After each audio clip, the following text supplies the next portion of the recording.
Welcome back, everybody, to Santa Fe Fashion Week, Fashion Behind the Curtain podcast. I'm really excited to have Alyssa on the line. Alyssa, can you tell us a little bit about yourself? I would love to. My name is Alyssa DelTorre.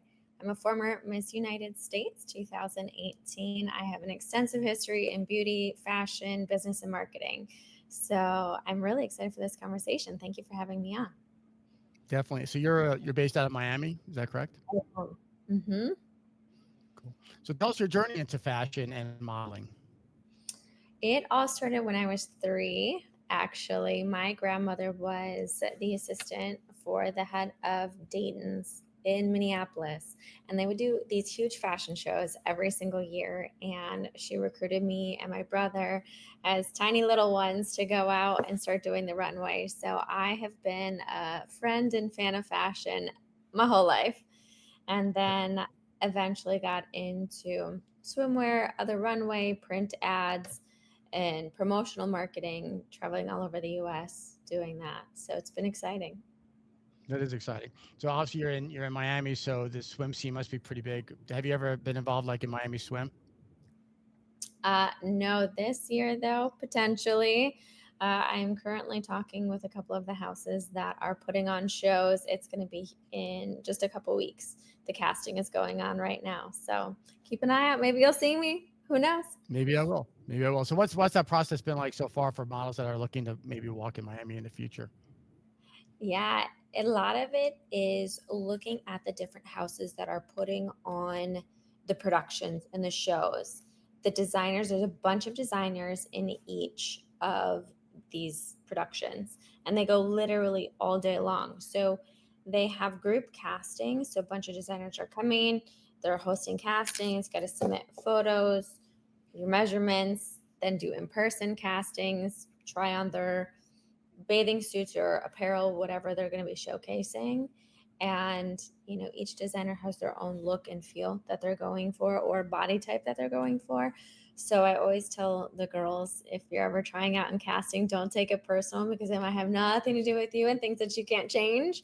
And just, it's a numbers game. Got to keep trying and going, and you will find designers and or an agency that is looking for you and your look. I think it's an interesting process. For Santa Fe Fashion Week, probably 80% of our designers are from out of state. So we'll do a casting call before the show. And so we'll kind of like whittle it down to the models that we'll kind of present to the designers.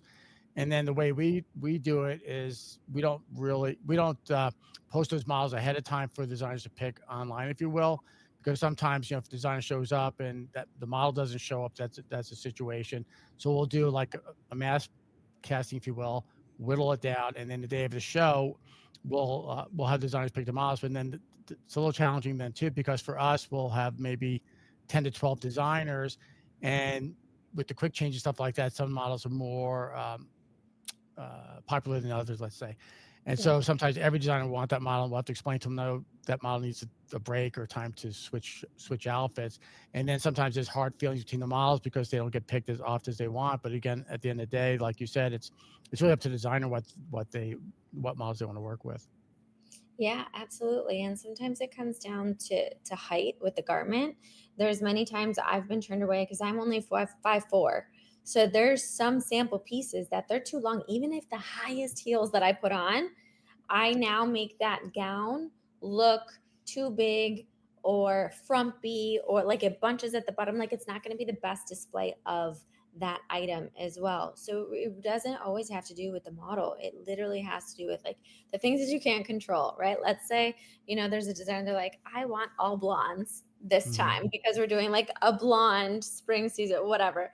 Like, I'm not going to qualify. They're not going to pick me, and that has nothing to do with me and that I'm not good at what I do and I'm not reliable. It literally has to do with the theme, the style, and the overall appearance of what the designer is trying to portray. So it can be very, very rewarding industry, but I know it's definitely for some models, like you say, that kind of get some hard feelings if they're not picked as much, and it's not always personal, which can be hard. No, that's a good point. You bring up a good point with sample sizes too. A lot of models, Mhm. and again, they're not looking on the inside of the production side, but yeah, the designers will bring certain sizes, and sometimes they just have like a sample size. They're not showing up with 10 different sizes. So yeah, so the model has to fit that piece, and yeah, there maybe some pinning going on. But again, if there's a model that's going to fit that outfit perfect, and then there's another model, which could be a great model as well, but there's going to take some alterations. More than likely, the designer's going to go with the model that most fits that outfit. Yeah, absolutely.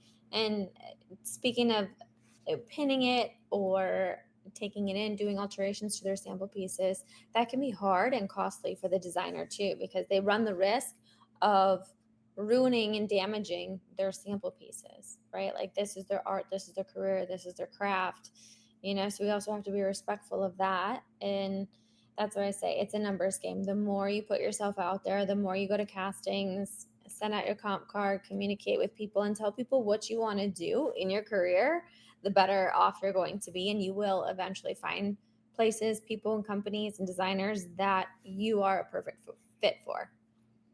It's also interesting, just seeing it from your point of view. So, I'm a wannabe agent or actor rather, and I have an agent here in town, and she does represent models as well.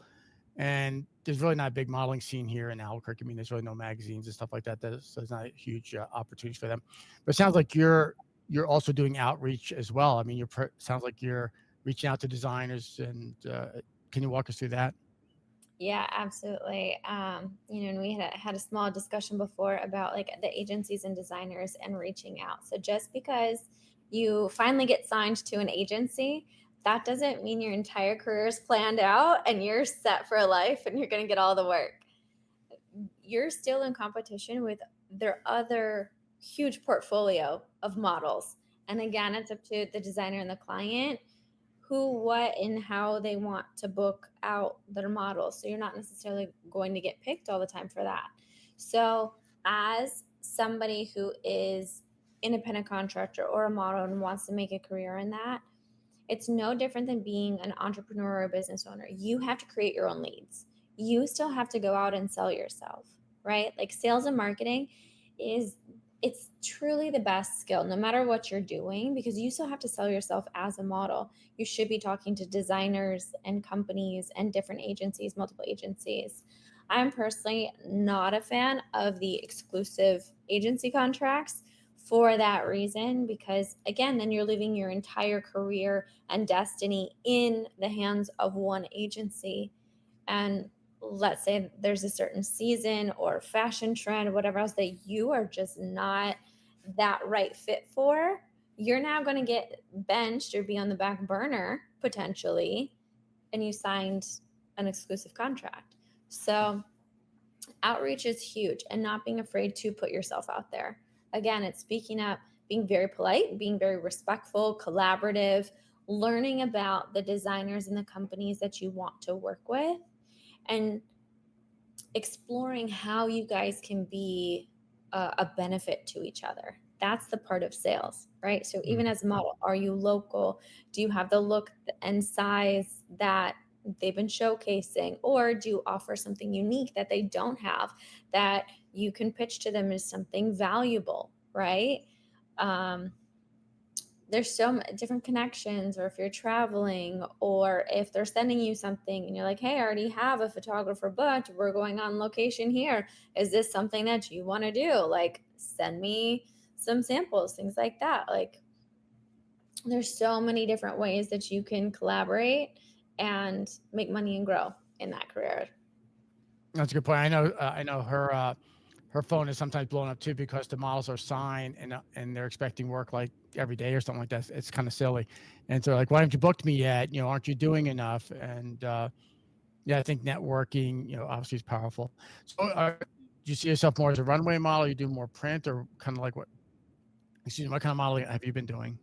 Yeah, I've done both. And I think the pageant industry and that history has helped me a lot with the runway. Prior to that, I had watched in a couple runway shows. Um, it was mostly print and promotional modeling, on site, things like that. Where after being on stage and showcasing that and getting the title, that opened a lot of doors.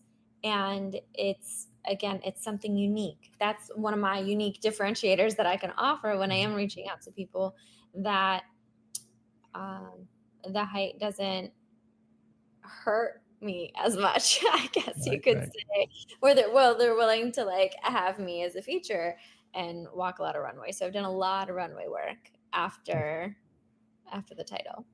That's cool. So tell us about to transition from pageantry into modeling. So can you tell us a little bit about that story? Yeah, they go hand in hand in my opinion, because you like being photogenic. Like not only like are you on stage, you're doing media bits, you have to know your angles, your makeup, your hair, what looks good on you, what colors, Mhm, lighting, all of that.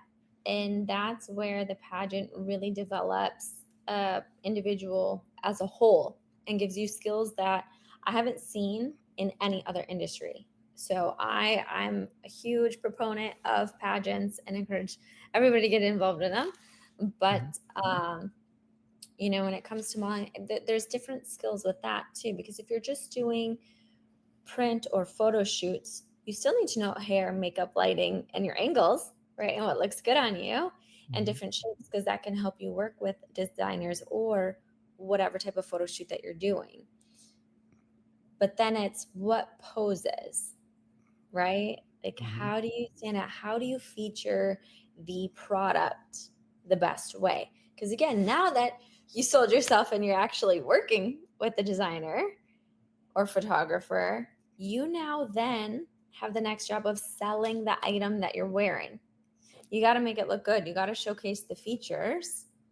Like, it's not about you, it's about the product. Mhm. Yeah, So, that's it. Again, that's very interesting because there is a skill set. I think a lot of models just think, men and women, they're pretty face or good looking guy, whatever, and they think that's good enough. And there is a skill set, and it also kind of makes me think that I see a lot of models not only in New Mexico but elsewhere, where um, they're modeling for a photographer, let's say, not necessarily for a fashion designer. But I think it makes sense almost to like pretend like you are doing a photo shoot for what you're wearing, even though it's not a paid gig or whatever. So you can show that skill set. It's not just some silly poses. yeah, and it's going to sound super cheesy because I feel like this is like the oldest trick in the book. And it sounds cheesy and it feels cheesy when you do it, but Mhm, practicing in the mirror. Like, I can't tell you how many times, especially when I was little, and when I was little, it was like the peak of Victoria's Secret. Like, the modeling scene was so different. We didn't have social media. So mhm. it was non-existent. Like, literally, Polaroids. You had one shot to make that photo count, right? Otherwise, you were screwed. So, going through magazines and finding the poses and looking in the mirror, moving your body to emulate it. Like, how close am I getting, and looking at every single detail on your body and that photo? And like, okay, so then with my body, like if I move it a little bit more or a little bit less, am I giving that same message and feeling as this photo? Am I nailing it?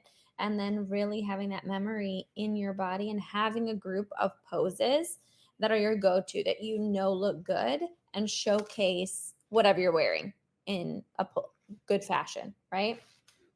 And then from there, you can explore and have fun and try new things. But getting a foundational, at least I would say 10 poses, at least.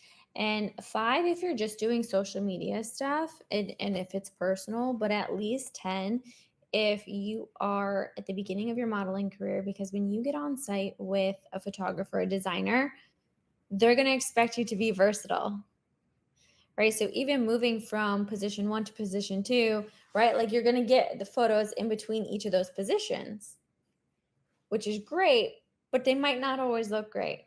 And with that, thank God we have digital now, and we can click them off and we can delete and, fish through them. But with each look, you should be able to get a good handful of quality photos every time you're changing. And you should be able to nail at least 10 options, because that's also part of the value and how you're going to get rebooked.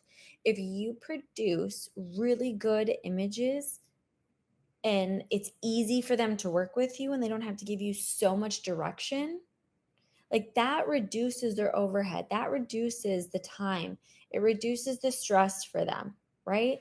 Before, during, and after production of that photo shoot. Like that's what they're looking for. That's the essence of a model. Like, are you providing that service? Because at the end of the day, as a model, you are a service provider. It's Mm. still sales, it's still marketing, it's still a service that you're offering to them. So practice, get in the mirror, practice, look funny. It's going to feel weird at first, but that's how we do it. That's great advice. I studied photography back in the 80s. I'm 61 years old now. And back when in high school and college, we had a dark room. And you're right, the film was expensive and you really didn't know what you had until you got into the dark room. And that could obviously be real challenging. Going back to practicing in front of the mirror, I do some behind the scenes videography for some of the photographers here locally. And it's interesting, you could tell the models that have experience and they really bring it. And then some of the models that kind of show up and they really don't have a repertoire of different poses, and they really kind of depend on the photographers to give direction.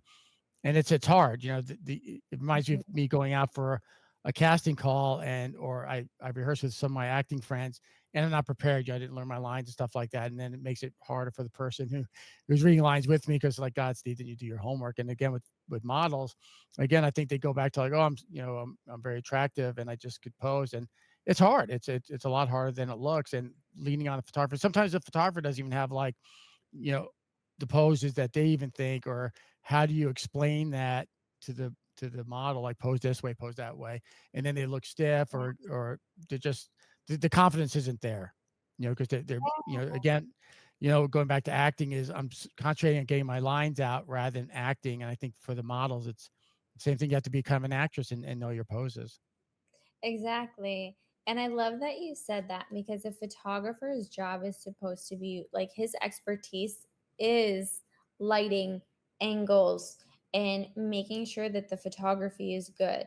Their job is not to be the expert of modeling. Like that's the Mm. model's job, right? So if they're an expert in photography or film, I don't expect them to be an expert teacher for modeling, That's right? a good Some point. of over No, time have learned how to say things and do things and work with the models. But to me, it's not an expectation because it's a totally different skill. right, it's really not the time and place. I mean, again, if you're shooting with one of your friends and it's collab and you're building portfolios, yeah, maybe at that point. But again, try to be a little bit prepared and then maybe learn something Mhm. from that. Because again, if you're doing a photo shoot, and we have challenges here too, because the whole hashtag models should get paid, which I get that. Um, the photographers pay the models. At the end of the day, I think if it's the models and photographers are getting paid, it should be a client like a designer or a magazine that should be paying both. But I see a lot where the model's like, oh, the photographer should be paying me, and then if the photographer is really good, they already have a huge resume. They don't really need to shoot with another model unless it's really something they really want to shoot. And again, if the Right. models are so great, and and you obviously want to earn a living, you want to hold out for the money, then you should be doing like kind of what you're doing is reaching out to clients that have money. Sometimes it's just guys that want to shoot women and they're willing to pay money or vice versa. So it's a very Yeah. interesting field. So what's it scene like in Miami for models? Well, it is, I mean, it's flush with beautiful people everywhere. That's for Mhm. sure. There's a lot of agencies down here. There's a lot of show. There's a lot of entertainment, promotions, atmosphere modeling. And then, of course, we have social media, right? So, whether it's UGC creators, things like that, you will see cameras everywhere. You will see people dressed up everywhere. You will see beauty everywhere. So, it's more about, in my opinion, what you want to chase and what works for you, right? And Mhm. what do you want to be known for? Where, I look at money. I Mhm. have the business mindset, so I look at money like where's the most money? And the most fun at the same time. Like if you're making money and you're miserable, it's not worth it. At least in my Yeah, opinion. no, I agree. I lived in Las Vegas, Nevada for a long time, and there's a lot of trade shows. So there's opportunities for trade show models, be it, car shows or whatever is going on. So, so I understand you're working on some kind of businesses that have to do anything with modeling. I see you posting stuff on social media or with the fashion industry. Or can you tell us a little bit about that business you're building? Yes. So I'm building what is called Crowning Academy. So, from my history in modeling and pageantry and doing business and life coaching, I'm kind of putting it all together. So, I am building out a platform. It's a subscription membership platform where individuals can come sign on. We're going to have a lot of different experts. So whether it's walking and posing, fitness, nutrition experts, business experts, pageant, interview experts, from all different industries. So it doesn't have to be pageant specific. If you're Mm-hmm. just looking for personal growth development, if you're looking for modeling, like resumes, anything like that, it is something that you could use all year long and have that face to face time on Zoom. So it's all remote. You can do it everywhere. In different tiers, you'll have more access to them. And you can also book these experts individually. So not only do you get a certain amount of Zooms every single month with them sharing their expertise with your membership, we have the ability to book them out one on one. So you don't have to be a member to book them out one on one. And if you're a member, we have discounts on some of our experts as well. So you can book them out. And then in the membership area, we have a bunch of different resources. So hygiene, walking, posing, different courses, beauty courses, etiquette courses, how to speak, psychology, all of that. Because it's really, again, no matter what you're doing, selling and marketing is everything. But then at the Mm-hmm. end of the day, you still need to take care of yourself and grow. So that is what we are building. And I'm currently unloading experts now, and then we're going to be releasing it to the public here in a couple weeks. That's very exciting. I think, again, being in the smaller communities or, for models and actors and actresses, it's hard to have access to the experts. So I think having a platform like that makes a lot of sense. Yeah, Excuse me. absolutely. And our basic membership is $49 a month. Like, to book somebody out on a one-on-one, and you get 2 group Zooms, plus you get access to a bunch of different like resources and courses in the back end, that like you can't book somebody out for that on a one-on-one session who's really good in their these days, right? So it really gives you that opportunity to get the access and grow. And then at the next tiers, we have options and access to different like sponsorship opportunities. So we have some designers that give discounts on their apparel and other products, resources, services as well. So it's trying to pack in as much value as possible because, you know, competing in pageants, but also personal growth and development and being successful in business, like it takes a lot. It takes a village. So we're trying to create this village. No, that sounds great. Yeah, it takes a lot of skill set. So do you already have a domain name for the business then that people could kind of check out, or do you have a landing page yet? Yes, crowningacademy.com. Cool. So Mm-hmm. I'm working on something that I think is interesting. So I belong to, obviously I'm enjoying doing a lot of these podcasts. And so there's a platform called Pod Match, which I joined. It's like $40 or $50 a month. And so you could be a host or a guest or both. So I joined it. And unfortunately, there's not many people in the fashion industry on that platform. I found a few people. So I thought, oh, what if I could create my own? So I bought the domain name Fashion Podcast Connect. And my son is actually a software engineer, I believe it is, and he lives in Charlotte, and he works for a big bank out there. So I said, if I could build this up, he'll agree to build a platform because obviously it's very expensive to build out a website like that. So I'm working on that as well. So I'm doing like Facebook ads and stuff like that. So maybe we could share ideas on building that. Because again, if you want to do a podcast right now and you're in the fashion industry, I think I found you on TikTok, but it's cold outreach, right? Sales and marketing. So TikTok, LinkedIn, I belong to a lot of fashion groups on LinkedIn. So letting Mm-hmm. people know that this thing exists, because a lot of people don't want to do a cold outreach. They just want to go to one place and say, okay, you need guests on your podcast. I want to be a guest, or I'm a host. I'm looking for a guest. So anyway, so Fashion Podcast Connect. So Yeah, I love that. That's so exciting. Congratulations. Yeah, absolutely. We can definitely toss ideas back and forth. I love that. Just being collaborative. And I still believe that in the rainbow, butterfly, unicorn world where we can all grab hands and win together. So that's how I find my well, people. no, and then again, that's the power of social media and the internet. Obviously, is you could be in Florida, I could be in Albuquerque, and we can all connect and learn. You don't necessarily have to be in any given city. And then with social media, you don't have to necessarily, like you said, you don't have to be in a magazine anymore. You have a big following, and with the skill set they learn from you, they could monetize that. So it's cool. Yeah, Well, exactly. thanks again. Well, thanks again for being a guest on our podcast. I really appreciate your time. And again, if you work in the fashion industry and like to be a guest on our podcast, please reach out. I'd love to chat with you. Thanks again. But thank you for having me.